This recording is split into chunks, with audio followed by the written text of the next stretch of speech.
It's 1991. Birds and people are living together in seemingly perfect harmony.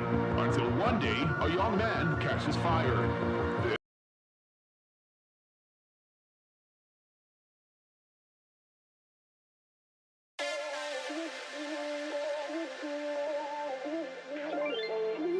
Ain't no love like a real love, but it goes so fast. All tied up like a captive. I'm on to you. Used to pay to my life, standing on rainbows, playing it cool. I don't felt this in ages, and I know my patience. So won't you please stay a bit longer? You're making me stronger, making me stronger. Stay a bit longer. You're making me stronger, making me stronger. You're stronger.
I know you don't love me like you say you do.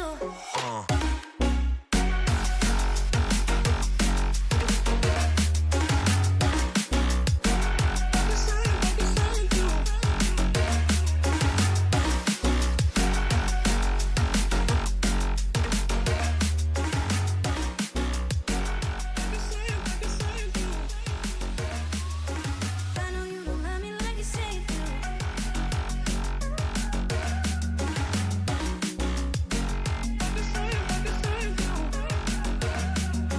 I know you don't love me like you say you do.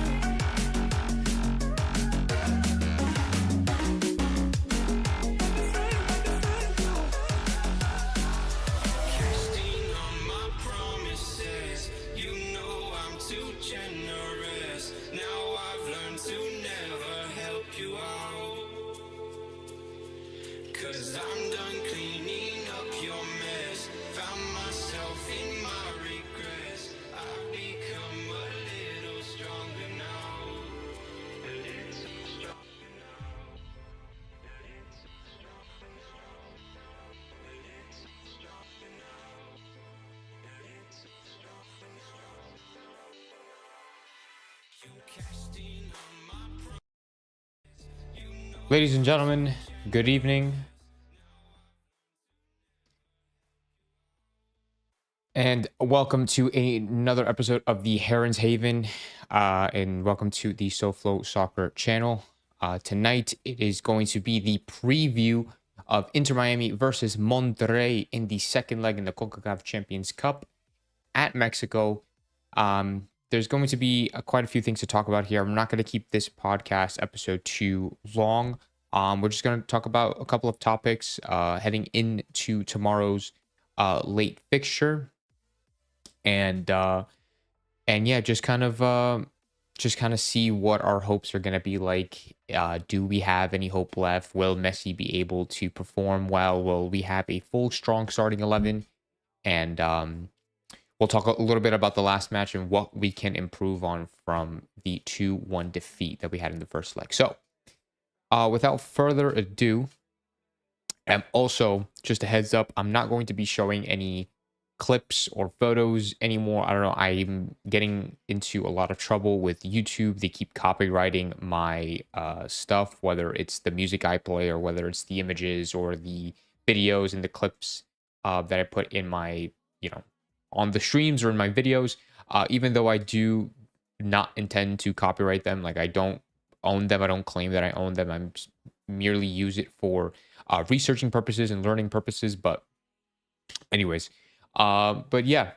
And also, before I do get into it, I do want to say thank you to everybody who has subscribed to SoFlo Soccer. We have just recently hit 1,000 subscribers, and I'm very, very fortunate enough to have people that are enjoying the content who kind of share the similar views as I do.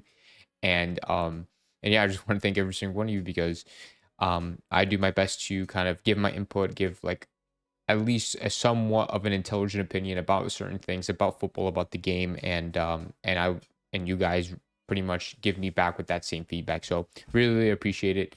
Everyone, thank you so much. Yeah, I appreciate you, bro. Yeah, man. We have a lot to do. Job's not done. And yeah, and let's talk about Miami, man. We gotta. This is probably one of the biggest games that I think, in my opinion, that Inter Miami has ever had in their history. And I know I say that like after winning a Leagues Cup final, right? But this is bigger than the Leagues Cup. This is bigger than any other opponent that we have ever faced, ever in our history. And it's against Monterrey, and it's in Mexico. This is going to be the first time that the club actually travels to Mexico in club history. And let alone in the freaking Concacaf Champions Cup, pretty much the biggest domestic tournament in Concacaf. And yeah, and so let's just talk a little bit about the first leg, right? So in the first leg, we lost 2-1. We were up 1-0, and then up 1-0, and then everything fell apart after David Ruiz had a red card. And it was just after that point, the team really switched off in those last like 30 minutes. And obviously the red card didn't really help. We were down a man. We had to switch formations. We had to pretty much change everything mentally. And it just wasn't really good for us, right? But then we kind of bounced back into the next fixture that we had. We played against the Colorado Rapids. It was a 2-2 draw, and that's what I predicted, a 2-2 draw going into the Colorado Rapids game in the MLS regular season. And it was very much, a lot of people were disappointed with that, and I could see why, because it definitely was a winnable game. But at the end of the day, I never expected a loss. I never expected a draw. I probably would have been more disappointed with the loss here. I definitely think that Inter Miami walked away with 1 point gain than 2 points lost, if that makes sense. But anyways, we saw a lot of promising. We saw a lot of promising plays and players in that game, like Franco Negri at the left back position, seeing Noah Allen playing the center back position, and seeing Ruiz playing right back as well. Like it's just there's a lot of different positives that I think we could take from the game going into tomorrow's fixture. But yeah, that's also when Lionel Messi made his return. I'm just looking at the notes that I've had for this podcast episode. But yeah, that's when Lionel Messi made his return, scored the team's first goal after being almost a month out, or a little more than a month out. Leo Alfonso scored his first goal ever for the first team, which is very, very amazing for him. And of course, Negri and Ruiz got their first assists in that match as well, with Negri making his first appearance back since being sidelined last year, literally almost a year ago. It was in the summertime. But yeah, tomorrow's gonna be a difficult game, and I'm not gonna lie, and it can go either way. We can, as long as we don't concede more than 2 goals, we're gonna be good. We just have to we have to score 2. Like we can't walk away with a 1-0 win, excuse me, because away goals do matter. Monterrey will qualify for the semifinals if we do win, even if it's 1-0. So we have to score at least 2 goals to qualify, and we cannot concede more than 1. So a 2-1 draw would, and a 2-1 tie for, or a 2-1 win for us would result in going into overtime or extra time.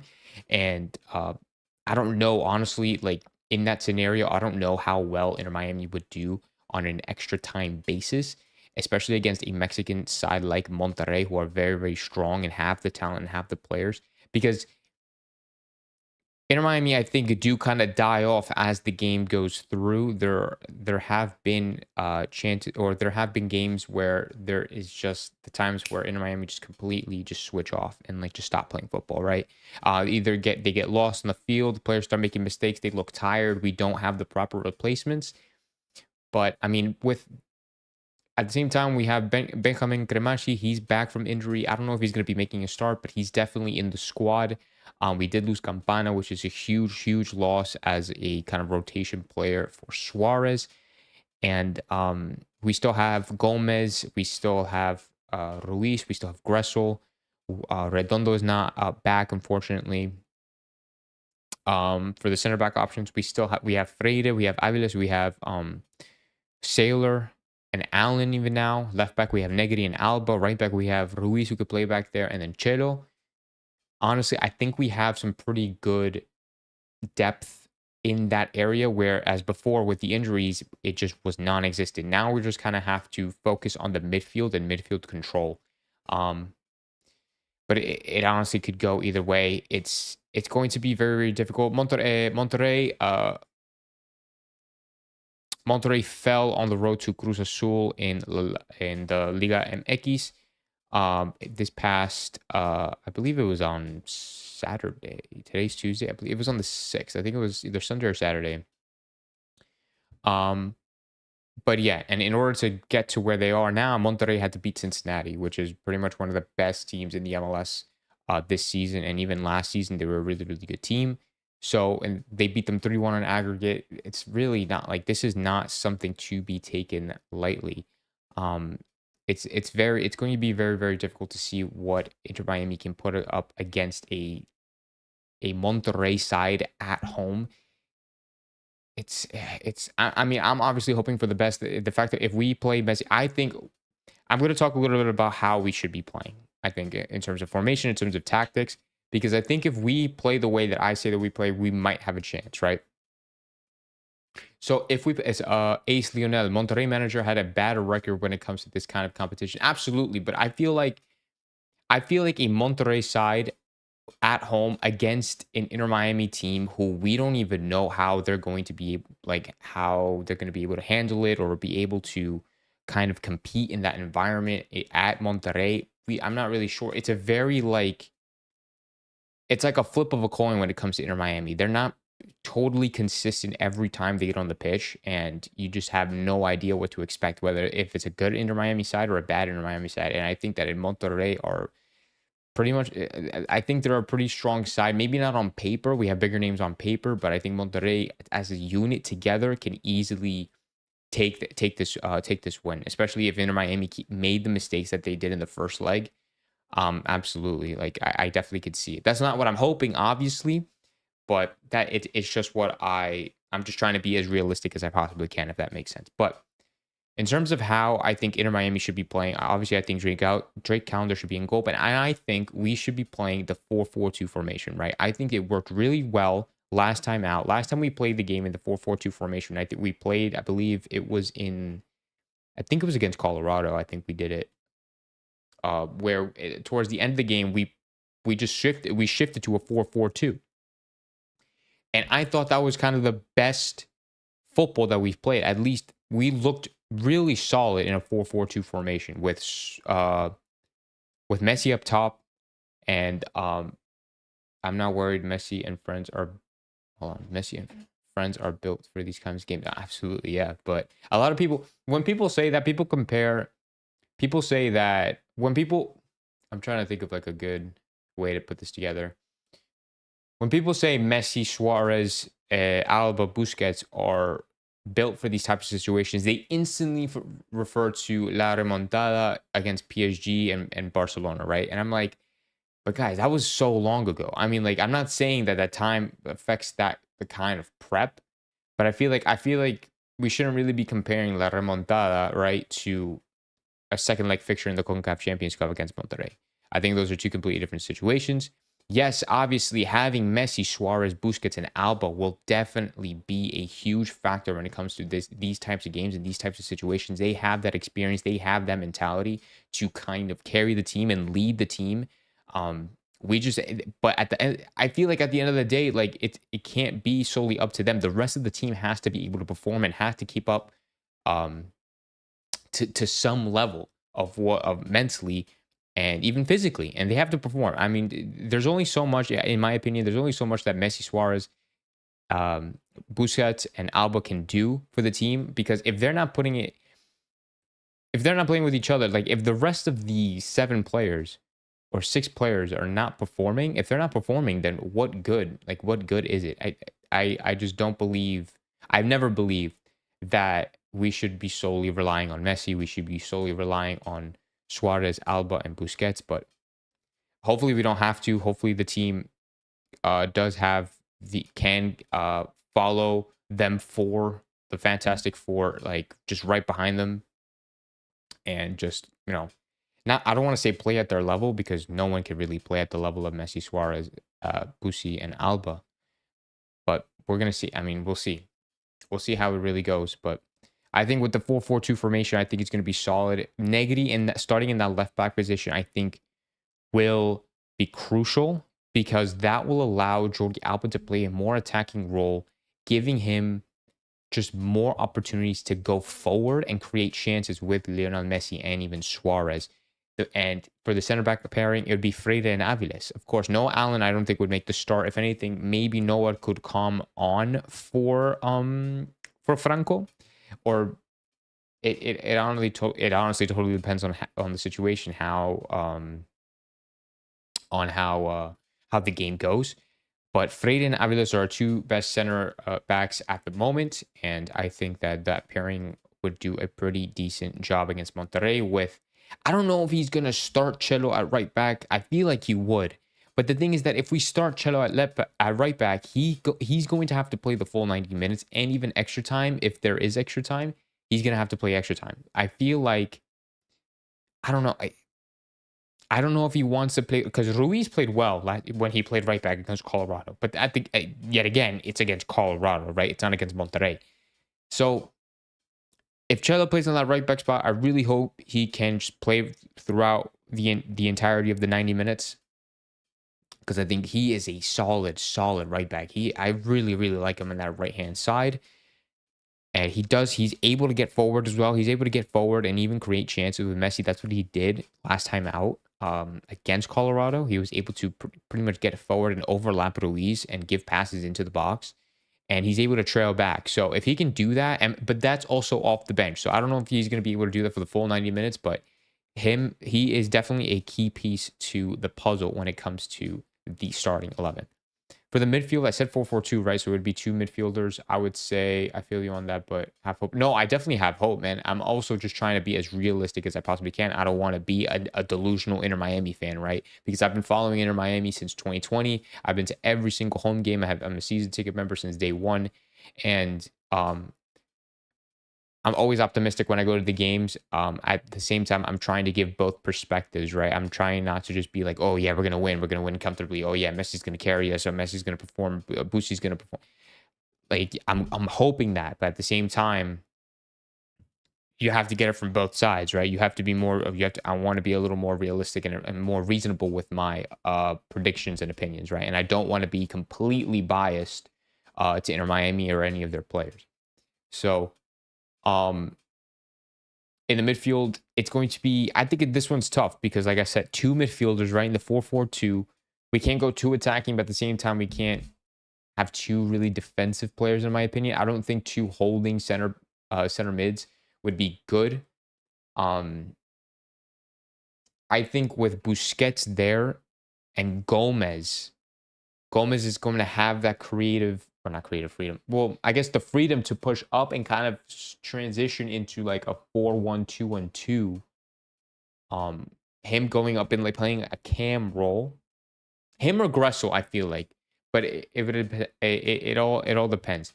But I think Gomez playing in that cam role with Busi kind of holding back there, with Gressel maybe on the right. I was gonna say Taylor on the left, but Taylor's not even available on the left. Oh no, Jordi Alba's on the left. I'm an idiot. And then Jordi Alba on the left. I think that's solid. I honestly think that would cook. Honestly, with my honest opinion, Gressel has been amazing. I love Gressel. He's one of my favorite players at the club. I'm going to be honest with you. I think he's very, very, very underrated. At least people don't. I feel like people don't appreciate as much as what he does on the field for Inter Miami. But Gressel is very underrated. I love the way he plays, the way he gets forward, the way he even trails back, the passes that he does. When he played against Colorado, I definitely thought he was gonna either get a goal or get an assist, but they did take him off before that happened. But he was 100% going to, and it definitely felt it. But I knew Tata Martino had to sub him off to rest him for this game tomorrow. I know he's gonna play tomorrow. I'm hoping he plays right mid, right wing, and hoping that Jordi Alba plays like a left mid, left wing situation. Because then even on the attack, they can go 4-2-4, right, with Alba and Gressel at the wings, with Messi and Suarez as the two strikers. I think it's so insanely clinical. I think we're going to be absolutely dominant in the attack if that's the approach that we can get. If Gomez doesn't start in the midfield, I don't think Cremachi will get a start because it's too soon. He didn't even play against Colorado last time, right? So he didn't even play against Colorado. And I don't think he didn't play because of the fact that he wanted to get rest so he can start this game. I don't think that's what it was. I just, maybe he just wasn't ready, or maybe it just wasn't the time. But I don't know if he's gonna get a start. Like I said, it'd be him, Gomez. Cremachi, Gomez. Who else? Who else is in the center mid? Because Redondo's not available yet. I don't know if I want Ruiz playing as a center mid because we kind of need another right back option. Ruiz at right back is a good option. That's what I'm saying. Anyway, I think in place of Chelo, if Chelo doesn't play the full 90 minutes, we're going to need somebody. If Ruiz starts and Chelo comes off the bench, that's amazing. I don't know about Chelo starting and replacing Ruiz. I don't know if that... I feel like that's going to severely shift the momentum of the game in a negative way. He'll be a good sub. Cremachi, I think we're talking about, right? Are you talking about Cremachi or are you talking about Ruiz? I think Cremachi would be a great substitute. Absolutely. If he can come off the bench, I think he is going to be a threat. I'm trying to find the active roster for tomorrow because they normally announce that sort of thing. Campana, I really, really hate the fact that Campana is injured. Like, it just really pisses me off at the fact that Campana took that blow and freaking Taylor took that blow as well. Those are two key pieces that we are missing. And we don't have Robbie Robinson yet. Kristoff is still injured at center back. I really don't trust Borgelin. I'm gonna be honest with you. Oh my God, Ruiz is suspended, dude. Oh, why did you remind me? Oh, I hate the fact that you reminded me of that. Ruiz is I literally mentioned it earlier in the episode too. But anyways, yeah, Ruiz is suspended. The youngster Sunderland, yeah, but I don't know how he's gonna do against Monterrey. I rate Sunderland, but I don't know. I have said before that he may not be ready for the first team completely because last time he played, I believe he started and then he got off in after halftime. I believe for Messi, I'm pretty sure Messi came on for him, but he didn't have a good half against Colorado. I think it was against Colorado. He didn't have a good half against Colorado. But yeah, dude, Ace Lionel, you're completely right. He is suspended. I literally mentioned it earlier in the episode. He's suspended. So we have no Ruiz. I honestly don't know. So it's either Tata Martino is going to be like, yo, Cello, suck it up, and you're going to play the entirety of this game, or I don't know.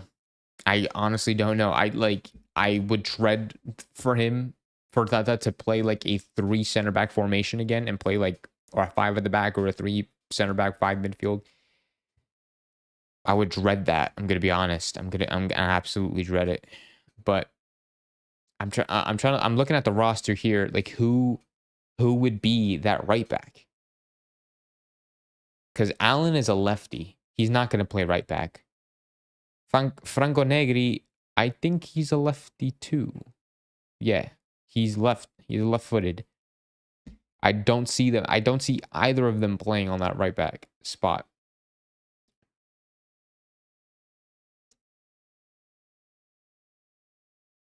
Ian Frey is obviously still out. So I don't know. I mean, there was a young player. I think Casas his name was. I think he was like a Spanish kid. What about the loanee right back? Which one? I already said Chelo. Are you talking about Chelo from Boca? Because Chelo from Boca, like, if it's Chelo from Boca, that's all we got. Yeah, he's on loan until the end of this. I don't know if it's the end of this season or next season. I'm pretty sure it's until the end of this season. But it's like, what if Chelo gets hurt? Or like, I'm assuming worst case scenario, right? Like, if Chelo gets tired or something, we're gonna need a backup. We do have an academy player, but I don't think he's actually going to be playing. Like I think his name is like Casas or something. He's like a Spaniard. He was supposed to be like Busquets. He plays center mid, but maybe he'll shift him to the right back spot. I have no idea. Yeah, no. Aviles. I don't know if Aviles played center mid last time out. With Busquets as the center back. Don't know if that's how that's going to be playing.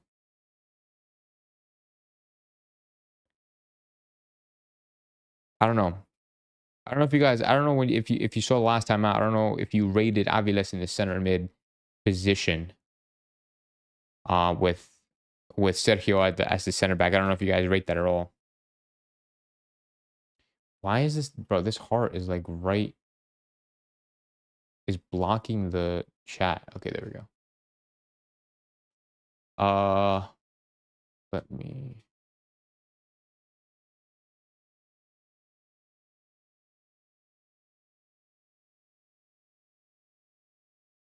Let me move this over really quickly.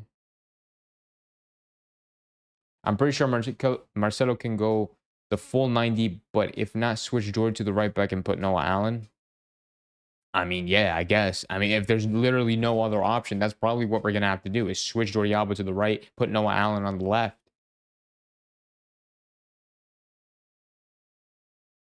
I mean, but can Noah Allen, because Jordi is going to be playing an attacking role. And in my opinion, it's going to be, for the defense, Franco Negri is going to take that spot. In my opinion. Franco Negri is going to take the left back spot with Freire, Aviles, and Chelo. Alba will go to left mid, left wing, right? He's going to have a more attacking role and not have to worry too much about trailing all the way back. Because if we switch Chelo out, if you take Chelo out and put Alba in, who's going in for Alba? Are we going to put in like a Gomez? Are we going to put Leo Afonso? We could probably put Leo Afonso up there in place of Jordi Alba.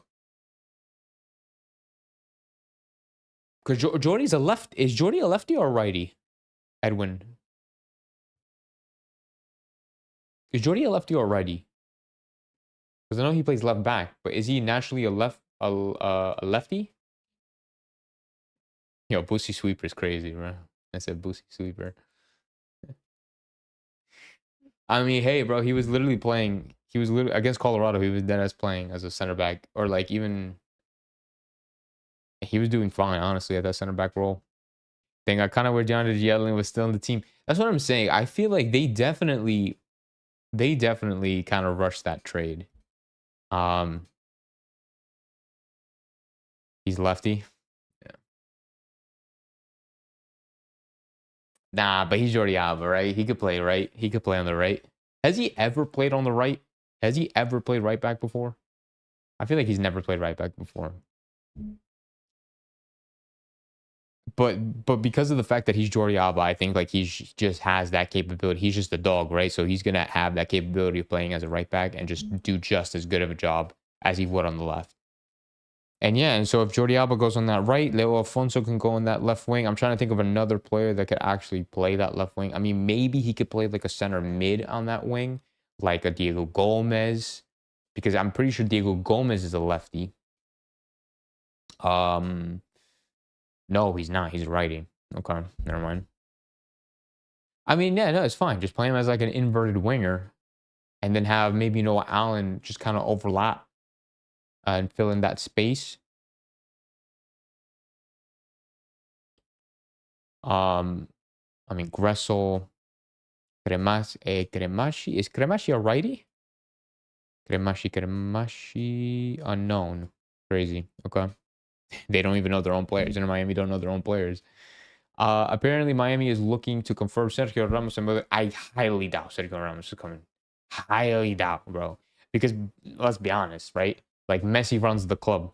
Messi's gonna be like, yeah, no, don't get Sergio out of here, bro. We don't need Ramos in here. I definitely highly doubt Ramos is coming. Modric, I can see. Modric, and I've heard those rumors before. Modric, I could definitely see.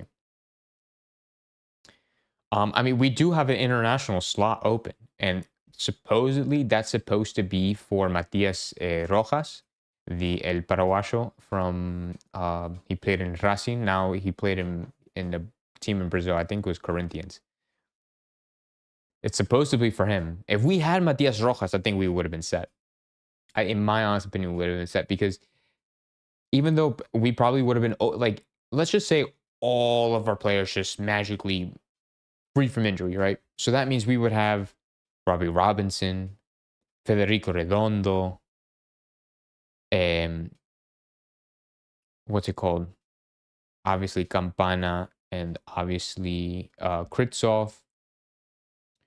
We would have freaking who else? Robert Taylor back. We would have Facundo Farias back. And then plus Matias Rojas on top of that, I feel like we'd just be overloaded with like midfielders and like even somewhat attacking players like Robbie Robinson, Facundo Farias, Matias Rojas, and Robert Taylor. It's, I think, overflowing, absolutely overflowing. But because these injuries are really, really limiting us, it's going to be tough. But anyways, I want to give, we need a sub in the bodyguard. So, bro, honestly, the bodyguard would do an amazing job as a center back. He would literally, bro, he uses his body like it's nobody's business. But anyway, yeah, I don't want to keep it too long. Where are we at? We're like 30 minutes right now. So I'm gonna try to start wrapping it up. But yeah, it's gonna be a difficult game. I'm very, very optimistic. Miami definitely have the possibility. If we don't win,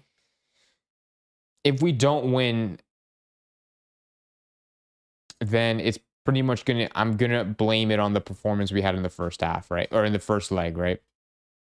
And I don't even know what's gonna happen with all this BS about the media and Miami and Messi wanting to fight the coach and all that and the refs and all that stuff. Apparently, the ref for the game is gonna be an El Salvadorian who's like supposedly the worst referee in Concacaf, right? Messi's bodyguard is banned from Monterrey Stadium. That can't be right. There's no shot. Messi, hold on. Messi bodyguard banned Monterrey.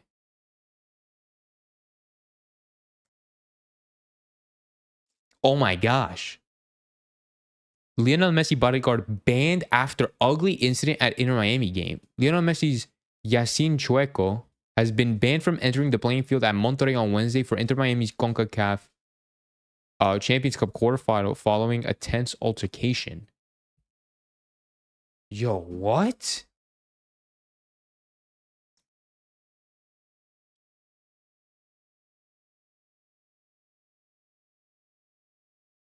Yeah, that's gonna be crazy. Yeah, everybody's just gonna start storming the pitch after that, right? Everyone's dead ass just gonna storm the pitch.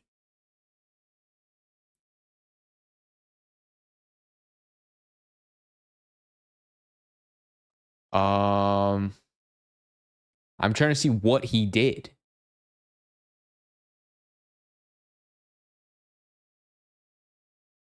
Oh, it says here also, according to Canal 6, Inter Miami will be financially punished by Concacaf for the ugly scenes, while Messi has also been informed that his bodyguard Chueco will be banned from entering the playing field. Chueco will only be allowed in the locker rooms and mixed area. Interesting.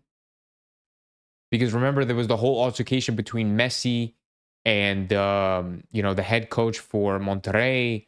They got into apparently an ugly fight, like a verbal fight, a verbal altercation, I should say, is like the appropriate term. And like apparently Messi was really gonna start throwing hands, right? And so Monterrey filed that formal complaint to CONCACAF, and apparently what's being reported is that they're going to be punished financially. The one ref named Ivan, the one who let Mexico win with the win over Honduras. Yeah, apparently it's just like a really bad ref.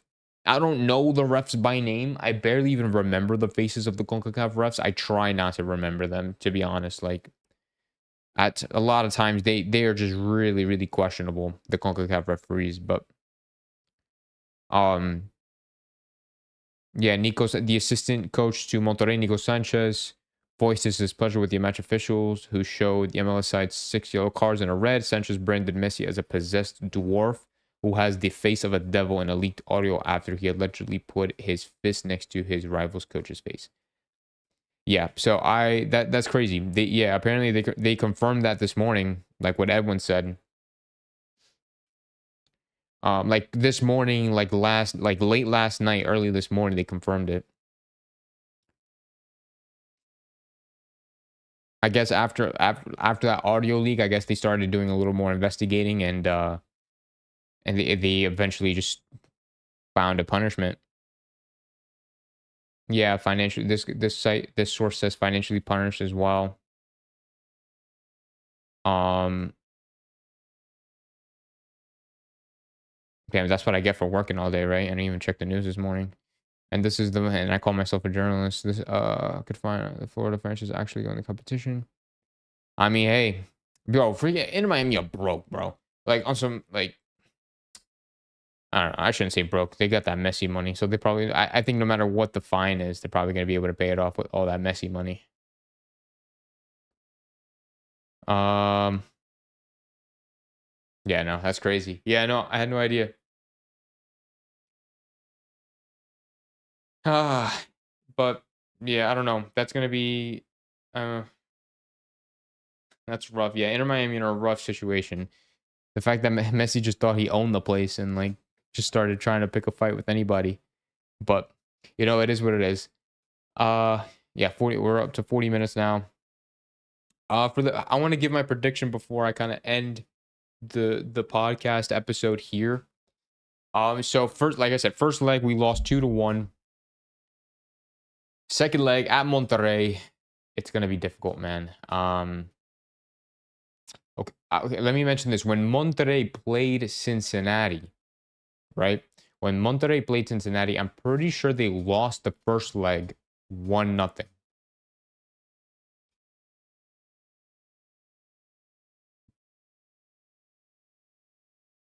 No, I lied. They won 1-0 on the road. Excuse me. And then they won 2-1 at home. I don't know. I really, there's two sides of me that are really pulling each other. I really want to be optimistic and say that Inter Miami are going to complete the comeback and qualify for the semifinals, because that's literally all that's important to them right now. But then the other, like, more realistic side of me wants to say that Inter Miami just don't want to, or they're just not going to win, right? Maybe we were able to win on the day. I don't know. I'm really hoping for an overtime. I really want overtime. I'm not gonna lie to you. I really want to go into extra time. I really would like my ideal situation. I would love for Inter Miami to win 2-1, go into extra time, and then go to penalty kicks, and then have it decide on penalty kicks. I would love that. I think that is going to truly, truly decide who would go to the semifinals. 3-2 Miami, so 4-4. So that means, does that mean we win? No, that we would still lose on that. No, because they score. Oh no, because we have 3 away goals. So we would technically go through, or would that be extra time? That away, I hate the away goal, bro. I get so confused with that. Bro, this is some BS. Monterrey is really overacting over the situation. I mean, hey, I think they're trying to get any advantage. I think they wanted to get Inter Miami like suspended from the competition in general. Like, I think that was pretty much their goal from the beginning, was to just see if they were just going to get rid of Miami, right? And like have this audio leak and say all these things of what Messi supposedly did, just for them to be out of the equation, because they complain a lot. A lot of people complain, especially in CONCACAF, that CONCACAF itself as an organization are in favor, or they favor Inter Miami and Messi more than anybody else. They want Messi to be in this competition. They want Inter Miami to be in this competition because they sell tickets. It's just like a big money grab, and they just want Messi in their competition, right? So that's what like Monterrey and what a lot of other people supposedly, right? Like it makes sense, right? I don't know. Yeah, yes, there is away goals in the Concacaf Champions Cup. Away goals is still a thing, not like in the actual Champions League where they took that rule out. Away goals is a thing. So Monterrey walked away with 2 away goals last time out. And so they already had that event. That's what I'm saying. If we even walked away with a 1-1 draw or a 1-0 win, it was ideal. It would have been ideal. We would have limited the amount of away goals they would score. But anyways, yeah, no, I think Inter Miami are gonna win on the day 2-1. I think they're gonna take it to overtime, and we're gonna win on extra time, and we're gonna win on extra time or penalty kicks. That's my opinion, and that's my prediction, and I really hope that happens. I mean, who's really scared? Nobody's really scared, honestly. I think Messi should be scared now that his bodyguard's not going to be able to be on the sideline protecting him from like pitch invaders. I think Messi should be scared of like some crazy maniac like storming the pitch at Monterrey. But yeah. All right. Do you guys have any final thoughts, final comments? Anything else you want to talk about before we kind of end it here? Because I still have to record. I have to record a Champions League video from the Champions League fixtures that happened today: City versus Real Madrid, Arsenal versus Bayern Munich. Those were intense, crazy games, man. Crazy football, amazing football. And I have to record that video tonight so I can post it later tonight or tomorrow morning before I go to work. So I'll leave the last minute for any last thoughts, comments, questions, concerns. And then if there aren't any, then we will wrap up this episode.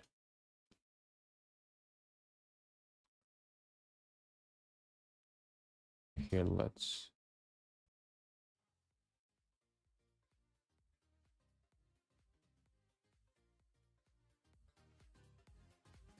start playing the music a little softly there. Crazy narcos. Yeah, crazy, right? They're going to be... Hey, man, you never know in Mexico, right? WStream, I appreciate you. Edwin, I appreciate you. Edwin, I appreciate you. Ace Lionel for coming out. Thank you to anybody else who dropped by but didn't really leave a comment, but I appreciate you coming by, liking, subscribing. Like I said, thank you to all the 1,000 subscribers that we've accumulated over these few short months. Really, really appreciate them. All the support is very, very generous and very heartwarming. I will be uploading that Champions League video. I will be recording and uploading that Champions League video late tonight or early tomorrow morning.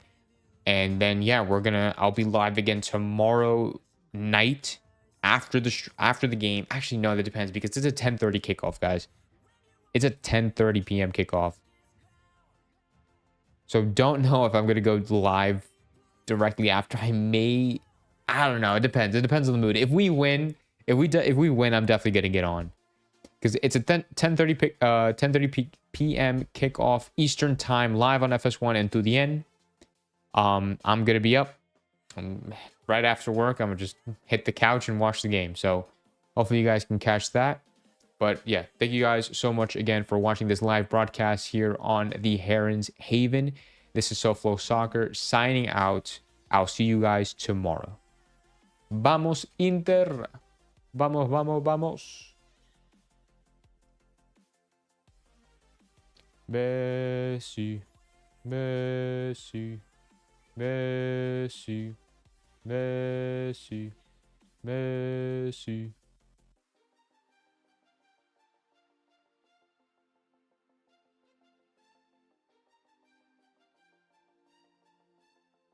Thank you guys. Thank you. Have a good night.